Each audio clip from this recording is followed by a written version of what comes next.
Extraordinaria tarde, amigos de Saks. ¿Cómo están? Espero que estén muy bien. El día de hoy tengo conmigo el placer de que esté Mercedes Alvarado conmigo para platicar de un tema que yo siento que es intenso, doloroso, pero antes de pasar a eso y de ponernos quizá un poquito más melancólicos, ¿cuál es tu comida favorita, Mercedes? Uy, ¿cómo estás, Alejandra? Hola. Pues yo creo que podría Bienvenida a comer Saks. papas. Gracias, gracias. Yo creo que podría comer papas todos los días de distintas maneras. Amo las papas. Papas. O sea, así como en guisado y con salsita de limón. Puede ser en guisado, pueden ser papas al horno, puré de papa, papas fritas, papa rellena, sí, híjole. ¡Ay, qué rico! Sí, y ya casi es Me hora de comer, encanta. ¿no? Entonces se antoja ya. Sí, ya, ya. Siempre cae bien una papita con algo. Sí, exacto. Oye, vas a platicarnos o acabas de sacar entiendo, en junio del año pasado tu libro de poesía sobre un tema que a mí me parece fuerte, digo, a pesar de que yo no he tenido, o he tenido más bien yo la fortuna de no perder a nadie en todos estos temas y situaciones. Y creo que algo de lo que me encantó de tu libro cuando lo leí fue que me hiciste sentirlo y me pareció desgarrador. O sea, creo que puedo decir que eres muy buena escribiendo y que la poesía cumple su efecto. Gracias. Y que al final cuando lo leí, varios momentos me tronó y se me hizo desgarrador la forma de explicarlo y eso que yo no lo he vivido. Entonces, ¿cómo es para ti el hablar de un tema tan doloroso en México y que tanto nos hemos acostumbrado a hablar de números y olvidamos las historias que hay detrás?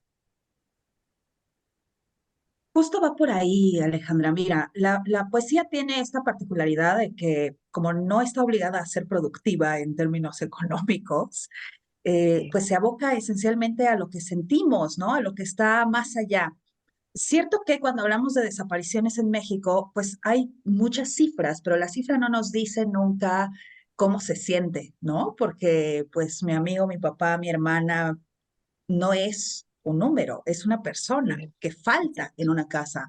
Entonces, a mí justamente lo que me interesaba con nombres propios era hablar de eso, de lo que nos pasa en la parte más humana, ¿no? Desde lo cotidiano, qué pasa en tu casa, en tu vida diaria, cuando todos los días sabes que te está faltando alguien, sabes además que muy probablemente no vas a tener respuestas, o al menos no respuestas definitivas, porque la cantidad de personas encontradas o de cuerpos encontrados, pues no se corresponde con la cantidad de personas desaparecidas, ¿no? O asesinadas o víctimas de feminicidio. Entonces creo que a mí eso me importaba mucho, que hiciéramos una pausa y más allá de los números, los estudios sociales, eh, pudiéramos decir pausa, esto es lo que estamos sintiendo, porque creo que con este tema en particular, un poco lo que sucede es que perdemos el derecho al duelo, ¿no? Frente a la urgencia de buscar, frente a la urgencia de hacer algo, que es absolutamente natural, el querer resolver, el querer tener una respuesta, ponemos la vida en pausa y esa pausa se extiende a lo largo de los años. Y también hay que pararse y decir, aquí me duele, aquí me sigue faltando esta persona. Y aparte porque leía en uno, incluso en uno de tus fragmentos que decías, es que es la esperanza, es la que mueve. O sea, al final el momento en el que tú decidieses decir, ok, ya, se acabó la búsqueda, implica porque vas a aceptar que ya no está y la otra, que ni siquiera puedes tener un cuerpo, un ataúd, un lugar físico a que llorarle. Entonces la esperanza es la que provoca esa pausa eterna, ¿no? Por un lado, la esperanza, pero también, fíjate que con los ritos de la muerte estamos íntimamente ligados. En realidad, todas las culturas a lo largo de la historia hemos estado muy ligados a los ritos de la muerte. Cuando tú no tienes eso, un cuerpo, un lugar físico, un rito de cierre, pues te quedas atrapado en ese loop, en ese constante, y si lo encontramos, y si la encontramos. Por eso creo que había que hacer esa pausa, ¿no? Por eso ese duelo suspendido me parece tan importante y por eso quería escribir de esto, porque además, pues es un dolor compartido. Es un dolor Sí. que nos afecta a todas y a todos, incluso quienes, como tú dices, tienen la fortuna de no haber perdido a alguien en estas circunstancias, pues sí impacta en nuestra vida cotidiana porque tomas un montón de decisiones diarias para evitar o para minimizar el riesgo en la medida de lo posible, que a lo mejor es también un poco una ilusión, ¿no? Pero eso, hacer esta pausa, Claro. reconocernos, decir a todas nos está doliendo esto, abracémonos un poquito desde la poesía. Sí, totalmente. Incluso hay un fragmento que no recuerdo directamente, pero hablas como se posiciona ese sentimiento en el sillón y que siga a todos lados. O sea, realmente es que es cierto, cuando alguien en esas circunstancias falta, es como una presencia que está ahí, pero no está ahí, y el duelo y el sentimiento y la esperanza y el a lo mejor 100 metros más allá está, o está en la siguiente casa abandonada. Pero sabes que el resto de las cosas no están funcionando y tienes melancolía. Y creo que una de las cosas que a mí más me frustran cuando entiendes la situación en la que vivimos en México, cuando tenemos 9 de las 10 ciudades más peligrosas a nivel mundial y que es un contexto súper drástico, es la impunidad, en donde ya llegas al punto en el que sabes que no importa cuál sea el número, no importa cuáles sean los nombres, no vamos a llegar a nada. ¿Cómo se vive esta parte del dolor cuando sabes que tampoco vas a obtener una respuesta en ese proceso de reivindicación de lo que estás sintiendo y lo que estamos viviendo en la impunidad absoluta de nuestro país? ¿Cómo ves tú esto? Bueno, es que esta situación tiene muchas aristas. Para mí Muchas. lo interesante o desde donde yo quise hacer este libro era justo centrarme en los procesos personales y familiares, en ese reconocimiento de la ausencia y a qué te ves obligada para poder sobrevivir a la ausencia que, como te decía, se extiende en el tiempo. Se vale decir, ya no busco porque necesito seguir con mi vida, porque estoy viva, porque mis hijas, mis hijos merecen tener una vida medianamente normal. Se vale, está bien. Ahora sí que no hay recetas, no hay un ABC, ¿no? Cada quien lo va a vivir como pueda. Y se vale decir, pongo una pausa, aunque, y quizá a veces hasta sea más sano, ¿no? Igual que se vale decir, bueno, yo salgo a buscar fosa tras fosa, metro tras metro en el desierto, en la ciudad, en donde sea. Cada quien va a hacer lo que necesite hacer, que creo que para mí eso era muy importante decirlo. No hay una manera correcta de vivir estos duelos. Haz lo que necesites hacer, pero reconoce ese duelo, párate a sentirlo, que creo que es como el primer paso para poder medianamente sanarlo. Mercedes, ¿en qué hora comenzamos a pedir la piedad de la muerte? Qué fuerte expresión. ¿Qué hay detrás de ti cuando escribes eso, comprendiendo el contexto del que estás hablando? El libro viene en realidad, Alejandra, de una experiencia directa y personal, porque yo tengo un amigo que está desaparecido hace poco más de 12 años. Imagino que Entonces, es David. un libro que tiene, sí, David Sosa. Es un libro que tiene un proceso de escritura muy, muy, muy, muy largo, de poco más de 10 años, ¿no? Que creo que eso hizo también que no fuera un libro lleno de rabia o lleno de desesperación, que no fuera un libro situado o escrito desde esa necesidad de la urgencia, porque bueno, pues han sido muchos años, ¿no? Entonces una va entendiendo cosas, vas asimilando, vas acostumbrándote incluso a esa ausencia. Eh, de ahí viene, ¿no? De esa necesidad de decir yo necesito ponerle palabras a esto que nos está pasando como familia, como amigos, como sociedad. Entender también que lo que nos sucedió a nosotros no es un caso aislado, es algo que nos ha pasado ya a cientos de miles de personas en este país y viene de ahí. En realidad ese es el origen del libro. Y de hecho esto que dices para mí de manera personal es muy importante porque sí, cuando yo lo estuve leyendo, a pesar del dolor obviamente que se siente de este sentimiento de ausencia, no hay rabia en él, no hay violencia, no hay, incluso ni siquiera frustración pude sentir, o sea, es meramente como ese sentimiento de ausencia, incluso de cómo lo dices, aunque volvieses no vamos a ser los mismos, este reconocimiento te nos falta esta persona. Y creo que eso a mí me agrada, porque a veces vamos generando más violencia sobre la violencia. Y no estoy juzgando, obviamente, en ningún momento juzgo a quien tiene esta clase de pérdidas, pero creo que necesitamos hacer un proceso, pues al final, de reconocimiento de lo que vivimos para permitirnos avanzar en esto, ¿no crees? O sea, y creo que es una de las preguntas, obviamente, supuse cuando leí el poema de David que era algo personal para ti. Y casi siempre en la revista hablamos sobre, bueno, ok, estamos mal, ¿ahora qué hacemos? Entonces creo que es una de las preguntas que yo tenía, o tengo para ti. ¿Has pensado en algo que pudiésemos hacer para drenar el dolor, para tratar de disminuir los números? Digo, entiendo que es gubernamental, entiendo que es macro, entiendo que somos, ¿cómo decirlo? Pues sí, incapaces de hacer mucho en el proceso, ¿no? Pero a veces sí hay pequeñas acciones que podemos tomar y a mí me gusta pensar más en eso, como no en lo que me rebasa, sino en lo que sí puedo hacer. ¿Has pensado tú en todos estos años algo que sí pudiésemos hacer para tratar de controlarlo un poco? Pues se está haciendo. Mira, es perfectamente válido tener rabia, por supuesto, porque es una cosa que enoja mucho, porque es inexplicable. Pero yo creo que más allá de la rabia, hemos reaccionado como sociedad. En realidad estoy convencida de que hay una resistencia civil pacífica en esto, ¿no? Esa trinchera que representan las madres y los padres buscadores que están en la primera línea, pero también ese detrás de la primera línea, que son todas esas mujeres y hombres que están haciendo vida día tras día, aunque les falte alguien. Lo estamos haciendo, es una manera de resistir desde el amor, ¿no? Como sociedad.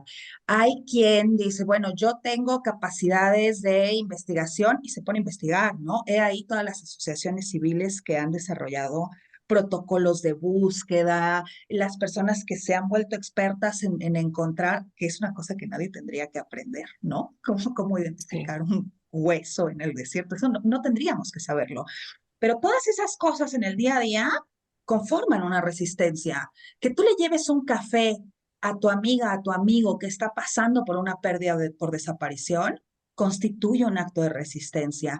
Y quizá esa sea, aunque no lo parezca en principio, la salvación de este país, ¿no? Quizá eso sea lo que hace que este país no termine por colapsar, que hemos aprendido a ser solidarios, a estar juntos, a apoyarnos de una u otra manera. Insisto, no todo el mundo tiene que estar en la primera línea todo el tiempo, ¿no? No se trata nada más de decir todas vamos a ir a buscar, no. Hay muchas otras cosas, es sentarte y escuchar a alguien, es abrazar, es no juzgar, yo creo que eso existe, está ahí. Por eso en este país podemos seguir viviendo, porque si no, eso no podríamos. exacto. Nos une un vínculo de amor. Y justo creo que parte de ese amor a veces es ser vulnerables. ¿Cómo vives tú el crear un libro que es un proceso de 10 años para ti, en donde obviamente te deja en vulnerabilidad y exposición a los demás? ¿Lo piensas en este proceso de decidir si lo publicas, no lo publicas, o esta idea de ser vulnerable ante el mundo en tu dolor? Lo pensé mucho, claro. No solo porque estoy hablando de una pérdida personal que me duele y como bien dices, me hace muy vulnerable, sino también por el juicio que podía haber frente a esto. Y al final me sigue pareciendo que es terrible tener que escribir estas cosas, pero es peor callárnoslas, porque el silencio no va a hacer que desaparezcan, pero decirlo sí puede hacer que nos abracemos por un momento, sí puede hacer que entendamos el dolor que estamos pasando las otras, ¿no? Y eso, entender que no era una cosa que me sucedió a mí y a mi círculo cercano solamente, es también una cosa que nos está pasando a todas. Entonces me pareció importante decir, bueno, esto está aquí, me parece que yo tenía algo que decir, ¿no? Incluso el libro empieza con un poco una, pues no sé si una disculpa, un disclaimer, como dicen por ahí, ¿no? Que dice que es poesía en construcción y que si fuera necesario se reescribirá. A mí me encantaría pensar que mañana encontramos a David y entonces yo tendría que reescribir este libro o hacer una segunda parte. Me encantaría pensar que en 20 años México va a tener otra realidad y entonces habría que escribir más al respecto. También existe la posibilidad de que estemos peor y también habría que reescribirlo, ¿no? Me parece que son procesos vivos y en movimiento y como tal hay que aceptarlos, pero sí creo que hay que hablar de ellos. Definitivamente hay que nombrarlo porque es la única manera en la que podemos no entenderlos, pero quizás sí aprehenderlos y apropiarnos de ese dolor va a hacer que lo podamos vivir de una manera distinta. Absolutamente. Digo, el arte nos permite eso, ¿no? A través de todas las historias, todas las épocas, hemos tenido este arte que surge del dolor y surge de la frustración. Y me encanta cuando veo arte como el tuyo, que viene desde una postura amorosa y de reivindicación de lo que sientes, más allá de generar caos. Creo que es maravilloso la forma en la que lo has expresado. Muchas gracias. Creo que se requiere ser valiente para ser vulnerable y mostrarte al mundo. Y creo que como artistas ustedes desafortunadamente o afortunadamente tienen mayor responsabilidad en el proceso, ¿no? Porque como sociedad pues son quienes, como decías hace rato, hay quienes están en la trinchera buscando y ustedes como artistas están en la otra trinchera hablando y haciendo entender a quienes no hemos sufrido lo que se vive. ¿Piensas tú en esta responsabilidad que tienes como creadora, como artista en sí? Todo acto creativo siempre es un acto político, siempre. Sí. Y la literatura siempre ha sido esa trinchera, ¿no? Ese usar la palabra para poner en evidencia, para echar un poco de luz sobre algunas circunstancias. La poesía particularmente tiene esa responsabilidad, la de nombrar el tiempo que estamos viviendo y la realidad de las circunstancias. No podríamos pensar en hacer poesía desde otro lugar, incluso cuando sea poesía que no tiene que ver con temas sociales, ¿no? Pero siempre hay un acto político detrás de eso, siempre hay un decir, aquí estoy parada y esta es mi visión del mundo. Y, y sí, definitivamente hay una responsabilidad, por supuesto, de parte de todos quienes nos dedicamos al trabajo creativo, de mostrar qué es lo que nos está sucediendo en nuestro tiempo histórico.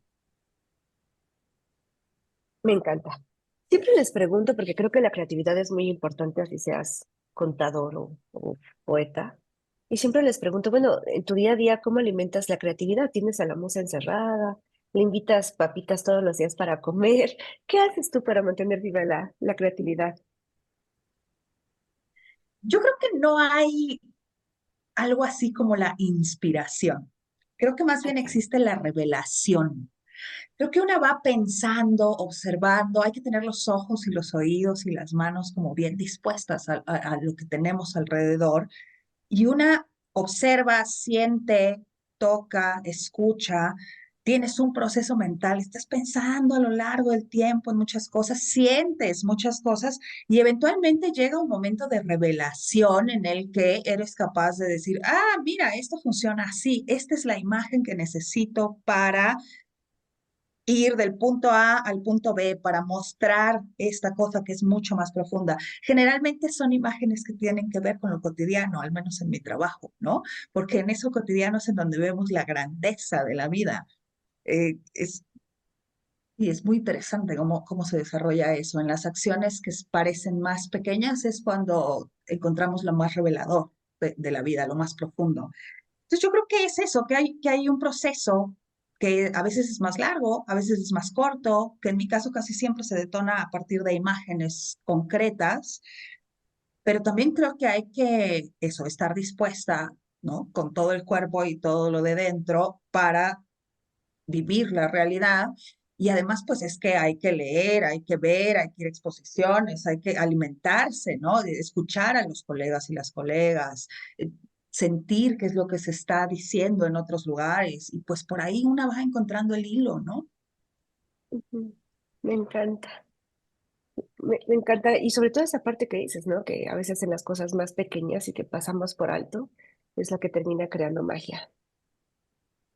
Sí, pues ahí están los impresionistas, ¿no? Que decían, no todo tiene que ser grandote para ser grandioso. De pronto la pintura de una mujer tomando un café nos dice cuántos años después, cómo era en realidad la vida, cómo era esa cotidianidad, ese universo en el que ellos estuvieron parados y que para nosotros ya es lejano, pero no, nos habla un montón. Ese simple hecho de tomar un café, cómo, en dónde, qué traes puesto, cuál es la luz, cuáles son las costumbres de esa época. Yo sí creo que el cotidiano es la gran revelación. Me encanta. Oye, ¿has trabajado en cortometrajes como en la parte con la poesía y has hecho como participaciones también en otros países? Y me encanta conocer artistas como tú que son multifacéticos y se meten en otras áreas, porque creo que es parte como de esto, ¿no? De buscar como otras formas de expresar lo mismo. ¿Has pensado en hacer algo así, un poco audiovisual o cruzado con este proyecto de tu libro? Sí, fíjate que ya van 2 o 3 veces que hago una colaboración con Eli Manjarres, que es una buena amiga música, y entonces hemos hecho como un set en vivo con violín y loop y voz, con los poemas de nombres propios, que ha resultado muy interesante porque la escucha es distinta que la lectura. Y a mí me Claro. gusta cuando hago colaboraciones, que las hago seguido con colegas, no que la música acompañe ni que la ilustración acompañe a la poesía, sino que se teja una sola pieza, de tal manera que te provea de una experiencia, ¿no? Porque la experiencia de la lectura individual, pues es muy íntima. Tú estás en tu casa leyendo y eres tú contigo y la palabra. Pero cuando la pones en espacios públicos o en espacios digitales, entonces se convierte en una experiencia completa que incluye otras partes de tu cuerpo, no nada más la lengua y la palabra. Sí, lo hemos hecho y yo creo que lo vamos a volver a hacer en algún momento este año. Sería genial. ¿Me invitas? Claro, Sí, claro, porque al final yo creo que la música es también una faceta súper sensorial para nosotros como humanos. Ha estado con nosotros, digo, creo que toda la vida. Y creo que realmente puede ayudarte a comprender, como tú dices, las letras de otra perspectiva y lo hace mucho más sensorial, definitivamente. sí, se convierte en un acontecimiento vivencial. Exacto. Mercedes, yo estoy bien feliz platicando contigo, pero también entiendo que tienes cosas que hacer. Entonces, eh, ¿hacia dónde vas? ¿Has pensado en tu siguiente proyecto? ¿Hay algo en lo que, a lo mejor un objetivo futuro? ¿Qué has pensado sobre esto? ¿Estás descansando? ¿Qué sigue? Estoy escribiendo, sí estoy escribiendo, tengo por ahí ya otro libro en proceso, no sé, quizá este año, yo espero que este año lo termine. Y estoy dando talleres y cursos, ¿no? Yo enseño sobre literatura escrita por mujeres, particularmente poetas mexicanas contemporáneas, y dando talleres de poesía, y pues, en activo estamos, ¿no? Genial. ¿Hay algo que se quede en el tintero? ¿Algo más que quieras compartir con nosotros? No, bueno, quizás sí, fíjate, decirte que el Nombres Propios trae un prólogo de Natalia Mendoza, que es una especialista en derechos humanos, y a mí me parece bien interesante lo que dice Natalia sobre cómo las labores de búsqueda se han sumado a las labores de cuidado que generalmente además llevamos las mujeres, ¿no? Cómo esta búsqueda se convierte en una carga más en el día a día. O sea, no es solo la parte del duelo, sino que también te suma a la logística diaria. Eh, y ligo eso con esto que te decía de la resistencia, ¿no? Como implica un doble trabajo, un triple trabajo, pero es otra manera de resistir pacífica y amorosamente frente a esta realidad.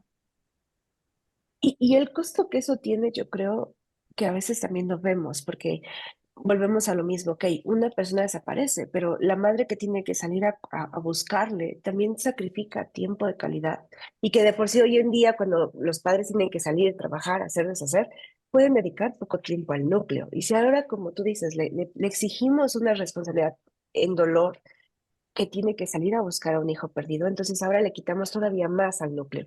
Y creo que eso como sociedad en 15 años, cuando esos pequeñitos estén grandes, nos va a traer un gran costo.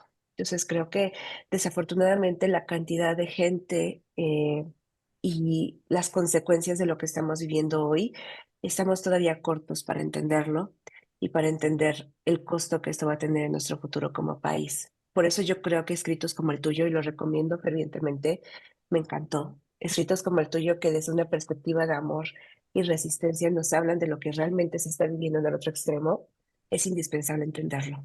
Porque creo que en el día a día, cuando vas corriendo entre mil cosas y mil responsabilidades que tenemos todos, te olvidas de que ese número de 300 personas o el número 130,000 no es un número, era una persona que terminó impactando su ausencia a un padre, a una hija, a un hermano, a una madre.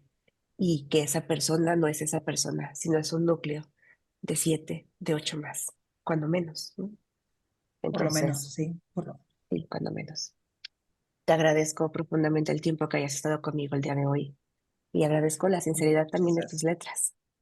Créeme que yo creo que todos entendemos que no es sencillo ser vulnerable y creo que todos deberíamos desarrollar, en lugar de estar juzgando, solidaridad y tolerancia, respeto para lo que sienten los demás. Mercedes, Muchas ¿algo más que gracias, quieras Alejandra. compartir con nosotros?